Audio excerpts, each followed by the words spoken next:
Hey everyone, and welcome to today's social media marketing agency program.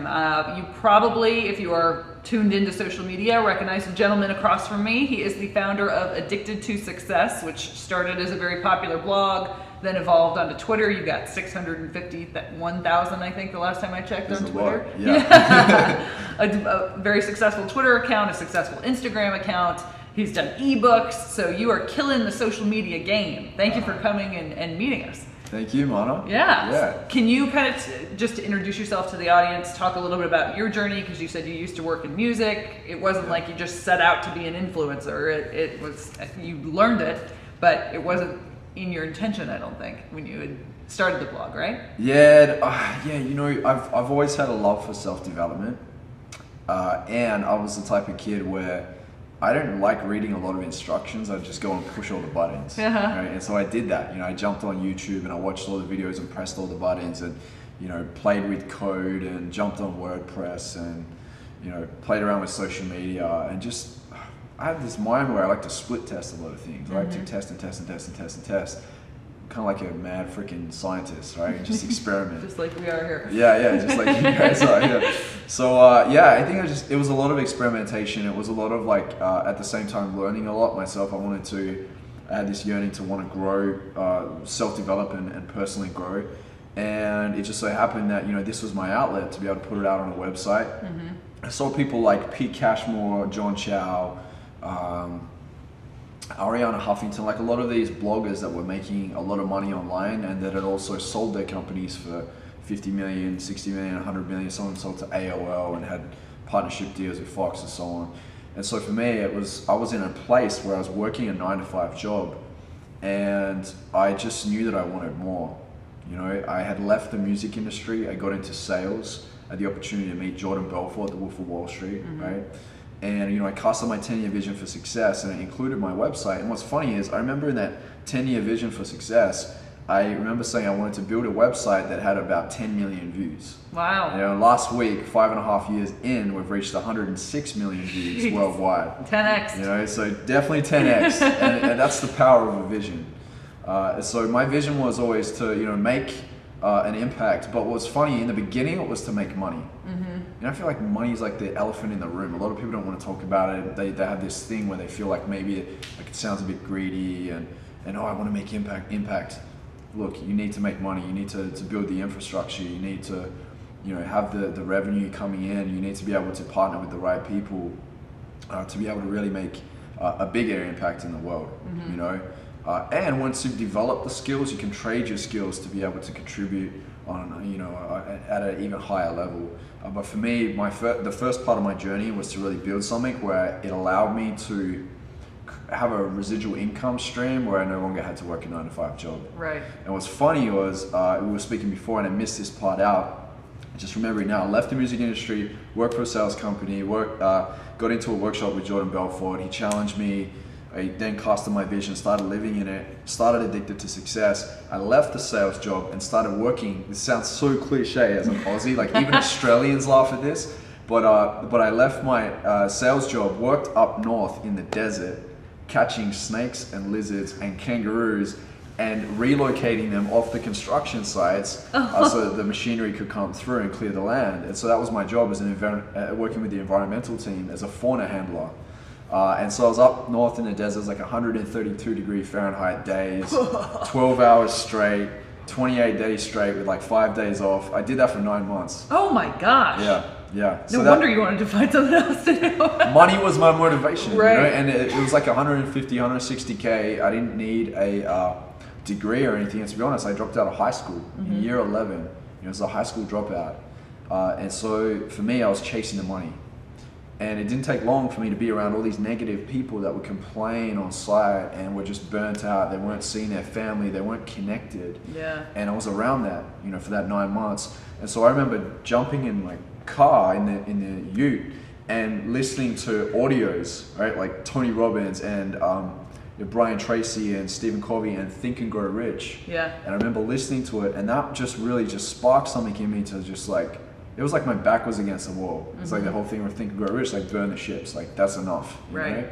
And I remember doing a 12-hour shift, going back to the bunkhouse where I'd stay that night, sleep at night, and I would then work for another 4 or 5 hours writing articles and sharing videos and just building on social media and interacting with people and asking people to retweet and share and so on. Yeah. And so that was my hustle for like 9 months straight. It's just that every day, getting like 5 hours, 6 hours sleep max. Wow.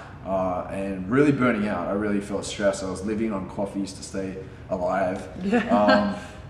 But you know, I made it happen. It got to the point where I made enough money to go in and tell my pain in the ass boss, it's costing me too much to be here. He got up, shook my hand and told me to get out and said, best of luck, you know? Yeah. So, and I just remember that day, like just driving home on the freeway and booking a trip out to Europe and just feeling that feeling of freedom. And that's when I realized that like freedom is what I wanted all along. It wasn't the money. Right. You know, people want money for all sorts of reasons. A lot of people are stuck in what I call the paper prison. You know, it's not really that. So you can break through it at any time, but really you got to understand, how do you value money? Some people want it for power. Some people want it for significance. Some people want it for security. Some people want it for freedom. For me, it was freedom. You know, I wanted to go and travel the world. I wanted to, you know, see more than the small space that I was in, the small town that I was in from Perth in West Australia. And also I wanted the space to create. You know, as an entrepreneur, I had like so many ideas and I wanted to execute on them, and it allowed me to be in that space. Yeah, that's awesome. So getting us into a little bit of a more practical side of things now, you go and you start a Twitter account. Yep. What's the first thing you do? Like when I started mine, I followed a few people that I was interested in, and I've never really tried to actively grow mine. Yep. But what's some hacks to grow your Twitter following?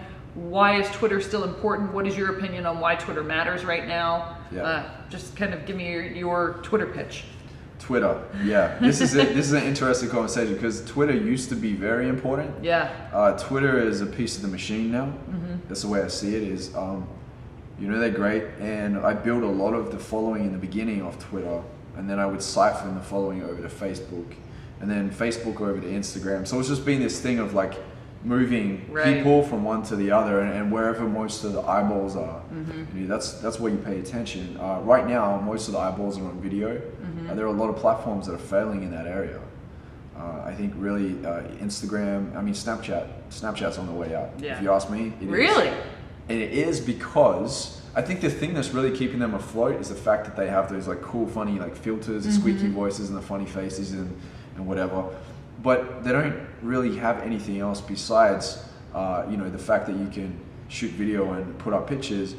Instagram, the moment they launched Insta Story, like I had like maybe like 600 people on my Snapchat because I never wanted to send people away. I got sick of that game, and I was like, I'm gonna go really solid on a few platforms. Snapchat, I played with it, and I was like, I don't want to send people over here because I'm already building over there. And it feels like an end loop. Like it feels like a cul-de-sac, right? It's just like there, it stops. And the moment Insta Story launched, that day I got 7,000 people checking out my videos, as opposed to the 600. And so for me, I played on both because you can't discount it. There's 600 eyeballs there too, you know, and people that, you know, could really inspire. But really, you know, Insta Story absolutely changed the game. I think that there's going to be a huge shift. A lot of people are starting to put more energy into that. And for me, I've seen, you know, I've been in the landscape for at least 6 years now, and just watching, and it's funny just seeing platforms crash and burn. I remember MySpace. Yeah. You know, I used to crush it on MySpace in the music industry and do a lot of collaborations and connections on there.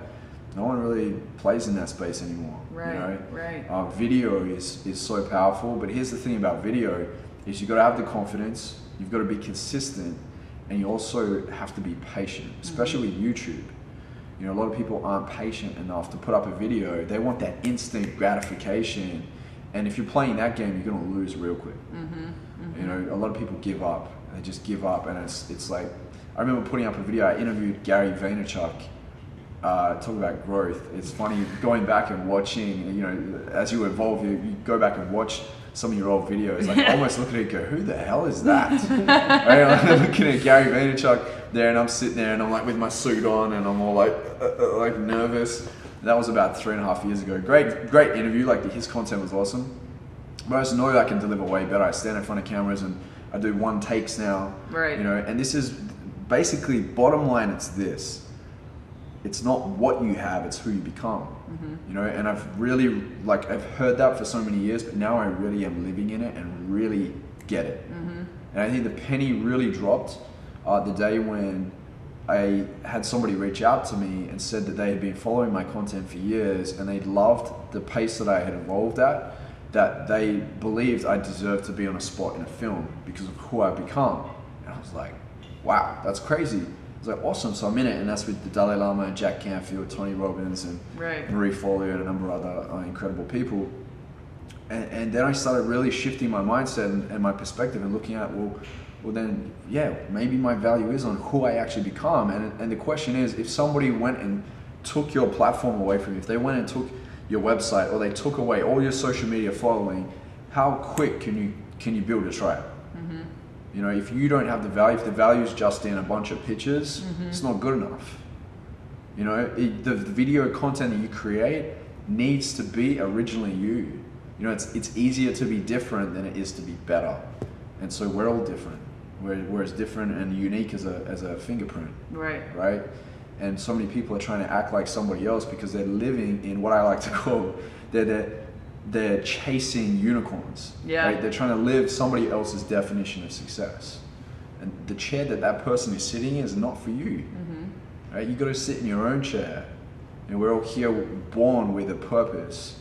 When you look at you know, Apple, where they create iPhones, they don't create a bunch of black little boxes or white little boxes and sit them on a belt and then put them out in the public and go, well, we don't know what the purpose is. You got to work that out. You know, like, we're all here for something. You know, we all have a gift to offer the world. And I think the more we experiment, the more we really pay attention to what our strengths are, and also to be really honest with ourselves and listen to feedback. Not all the feedback, but what actually makes sense in here when we hear it. That's when we really start tapping into our true gifts. So, you know, with social media, I mean, you know, the millions of followers, put that aside. At the end of the day, I want real. You know, I want authentic. I want people I can genuinely connect with. Because there's no point in having 2.2 million social media followers like we do, and 10 of them come to my event. Or 10 of them actually go and implement the things that I'm teaching. To me, that means I've lost. You know, so I want to see the action implemented because people are getting it, because I'm able to convey the right message enough that they feel it, you know, and that it's authentic enough that they feel it. And if you can do that, if you can master that, you can move anywhere and continue to impact and inspire on the highest level possible. Yeah, for sure. Yeah. And that's how you get the freedom in your life, and how you continue to evolve, and you meet new people and bring new people into the brand. Your value just keeps increasing. And how do you find your tribe? How do you find your tribe online when there's, I mean, I get random people following me all the time on Instagram because I'm associated with Tai. If I was to create a product, how would I go out and find the people that I connect with? When you dial in on exactly what your message is, how you show up, what your strengths are, when you can clearly convey your message to the world, the right people start showing up. The right clients start showing up. I had somebody else coaching this morning, and they were saying, you know, I'm having trouble with the clients that I have, and they weren't clear at all on what it is that they do. They fired off about 5 different things, and I was like, this is confusing the hell out of people. You know, and I said, what's going to happen is you're going to get clients coming to you, and you're going to sit on an hour call trying to you negotiate and talk with them about them coming into your circle or your group, or, you know, joining your academy, and they're going to say no because they don't get what you do, and you've wasted an hour. I said, that's worse than not having any clients at all. Right. So when you know your message and you've really dialed in on it, and you've got very clear on what it is, when you have that clarity and you're authentically yourself, the right people start showing up. To get that message out there, it definitely is consistency, and another thing is collaboration. You know, pay close attention to other people that are out there, and I always find ways to be complementary. You know, yes, I have a big platform and, you know, a big following, but when I reach out to people, I mention that, but I also mention a way that I can come in and complement their work or their projects or whatever they've got going on. I like to help people promote their books. I like to help people promote their events, and I love to give people feedback or give a little bit of time knowing that there may be a way that we can cross promote with each other or collaborate with each other. You know, everyone's favorite radio station is WIFM, right? What's in it for me? So you've always got to remember that. And I do it every time. You know, I've interviewed people like Tony Robbins and Deepak Chopra, Gary Vaynerchuk, Grant Cardone, and Tai, and you know, a lot of incredible people. Every time I've approached them, I've always looked, what have they got going on now, and how can I help them get that out? Right. How can I help them get their message heard?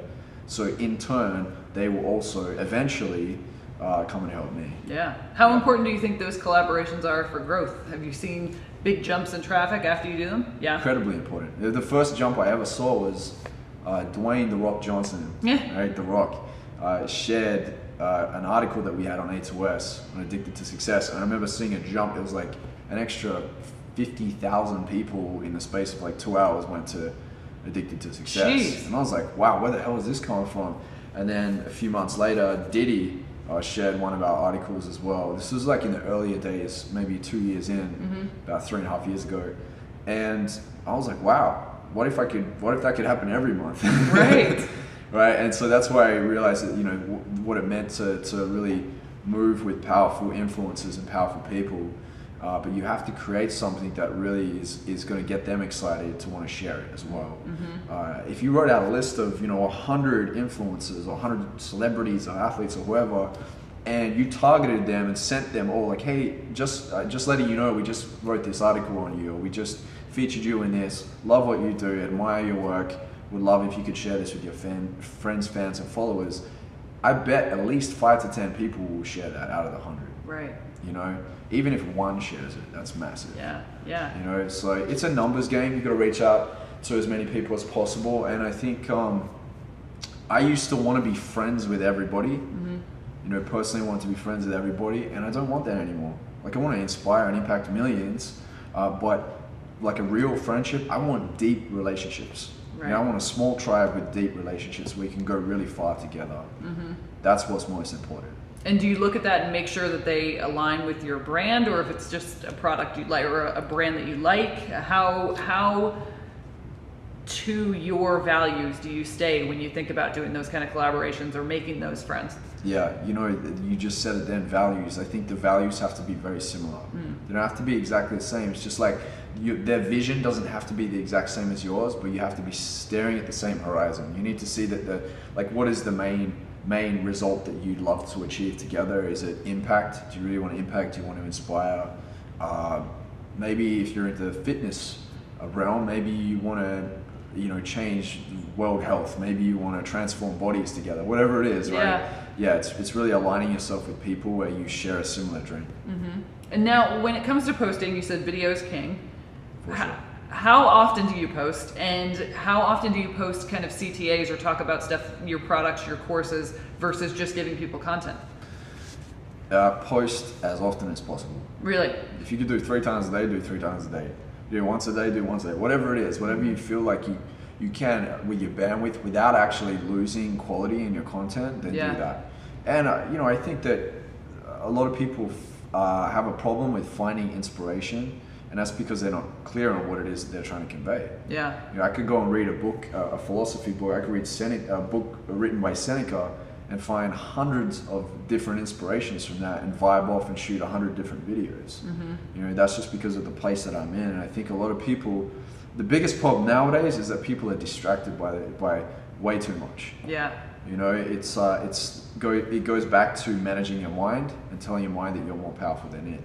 And a lot of people are living unconsciously, right, through their day-to-day routines, and they're like robots just walking around thinking only 5% new thoughts. You know, I love to think 10% new thoughts. If I could do that, I could double my impact in an instant.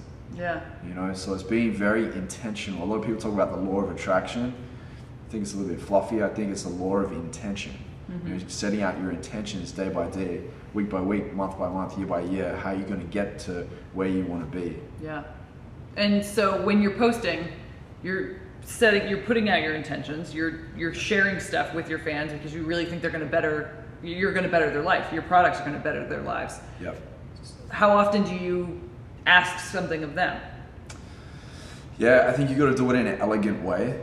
You know, at the end of the day, for us to be able to feed the business. I think if you feed the business feeds you. For me, yeah, I need to make an income. You know? And I think when you know that you've created something that's solid, whether it's a mastermind or a membership course or one-off products or an ebook or one-on-one coaching, whatever it is, if you know that you're delivering mad value there, it's going to be easy for you to promote it. Right. Like you don't feel there's no guilt or anything. You talk about it, it'll light you up. You have other people fascinated in how fascinated you are about that particular thing you've created. You'd be proud of it. So I think the question isn't like, oh, should I be only promoting it like once a week or once or every 5 years? I think it should be, how can I create something so freaking epic that I'm on fire every time I want to share it with the world over and over again. You know, that's really the key. Good. I like that insight. Yeah. What are some of the hashtags? Do you use hashtags? How do you use hashtags to help build your brand? And what's a good organic way to use them? Because I feel like there's so many on Instagram and there's so many random ones that you could just throw a few on there, but what really works? Yeah, this is so timely because I actually, in my mastermind group, the Circle of Influence, I had a lady in that group that was asking me the same question this morning, like, what hashtag should I use? And, you know, I said to her, you know, you're in the realm of, you know, motivation, inspiration. I said, okay, it's like hashtag motivation, hashtag inspiration, hashtag picture quote, like, the general ones. Right. She's like, what about Insta-cool and like for like and follow for follow? And I said, well, what happens there is you're going to attract people, maybe teeny boppers, that essentially don't really like want to be motivated or inspired. They don't really care about it. They care about, you know, Kim Kardashian or something else, right? And so the value of your followers are gonna drop. So you have a ton of followers, but then all your metrics and everything are gonna be stuffed up. Because you're gonna have a certain amount of followers, but then only like a tenth of them are gonna actually buy into what you do. The rest of them are just sitting there liking your pictures and it means nothing. And we talked about this just before. I had somebody else ask me, or they said to me, hey Joe, I wanna get 1,000 likes on my picture quotes, and they were at like 600. And I was like, why? I said, oh, because you know, it means that I've got an engaging audience. I said, no, it doesn't, not really. I said, are they buying your books? Are they joining your programs? Are they going to your events? Are they sharing your content with other people? Or are they just tickling your leg and making you feel good? And he's like, oh, he said, I go, what's the end result?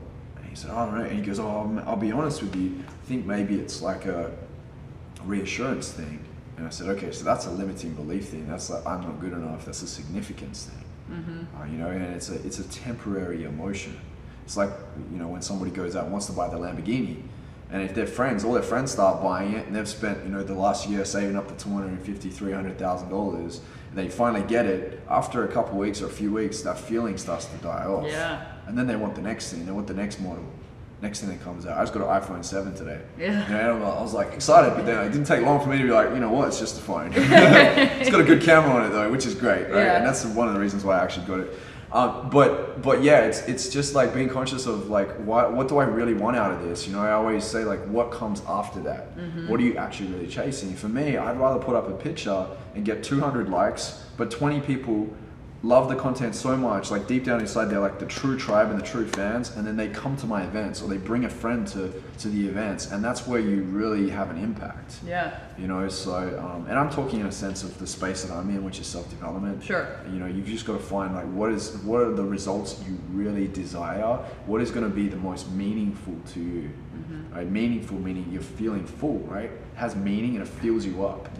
So find that in whatever industry you're in, find that and go for that, because that's what's going to pay off. Too many people going for the get rich quick, they're going for the win-win now. And that game there is just like, it's a losing game over and over again. You have to create a conversation with your followers, I feel like. Tai always talks about stories and telling stories, and that's what makes his Snapchat or his brand engaging, and that's true. I've experimented with different like Instagram accounts where it's just different memes and things like that, and those don't convert as well as the ones where I would include my face, because then people feel like they're just getting to know you, and you're making a friend and finding somebody in your tribe. There's depth in that for sure. You know, somebody else recently asked me, they were having problems selling their service to someone, and they told me what it was. And I picked up on it, and I said to her, I said, you know, you're trying to sell the idea. You're selling the ideas and the details, Like, you can get into the details later. Sell the experience. Yeah. What is this person gonna feel when they're going through it? Like, that's like, it's the emotional experience. And like you said before, when you say you're sharing your story, it's the emotional experience. People want to feel like you're a human freaking being. Yeah. You know, they don't want to be sold to anymore. Right. You know, Right. and it's, like, people can smell BS from a mile away now. You got everyone on the corner is a life coach. Everyone on the other corner is a DJ. Everyone on the other corner is a freaking internet marketer that's pumping like billions into Facebook ads. And this is the thing, you can do that. And I praise you for biting the bullet and following your dreams if that's really what lights you up. But don't BS people. You know, you can't sell BS. It doesn't work anymore. Yeah. Yeah. That's a good lesson. I like that one. Yeah. Jumping completely, well, not completely different topics, but switching gears a little bit. In your book, you talk about the right way to do SEO. Yeah. I don't know the first thing about SEO, so what would you say to me as a novice? Yeah. How to get started with SEO, just so that more people can find you? Great question. Yeah, this is the thing that a lot of people forget, that Google probably employs some of the smartest people on this planet. They got super nerds. Yeah. So you can't trick Google. People go in and they try and do all this black hat stuff and do, pyramid backlinks, and they just flood articles with a ton of keywords, and it just doesn't work anymore. Yeah. Google gets it. Google gets what we're just talking about right now, and that's be as human as possible. Be truly organic and real and unique, but have depth.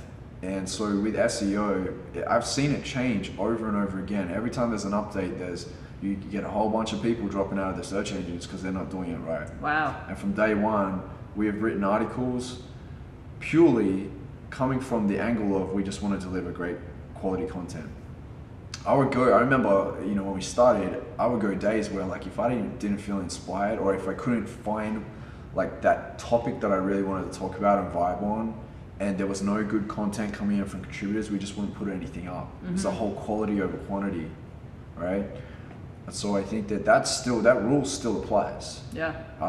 You want to get it shared on a lot of other websites. You want it to be shared through social media channels, but you really want depth, and Google wants to see that you're pulling a lot of different modalities into the mix, right? They want to see there's like a video at the end of the article and that you have at least 2,000 words plus, but not just BS words, just like 2,000 words of like strong substance, like that you've actually gone and researched this and you have a lot of evidence that backs up your points.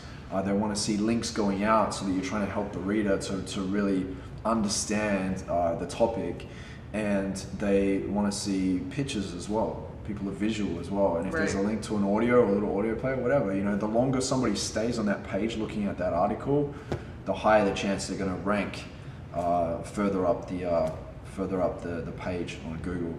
So, we just stuck by the foundational things, and that's just to write great content and be real, be honest, and try and write it in a way where it's very informative but also entertaining, with some visuals and the auditory as well, if you can put that in there. Yeah. Wow. Well, thank you. That was a great overview of kind of everything in your journey in social media, and there's a lot of great nuggets in there. So I really appreciate you joining us, and make sure that you guys are checking out Joel on social media at Addicted to Success. You've been driving traffic to I am Joel Brown too, right? Yeah, IamJoelBrown.com. Yeah, so that's a lot of my own content.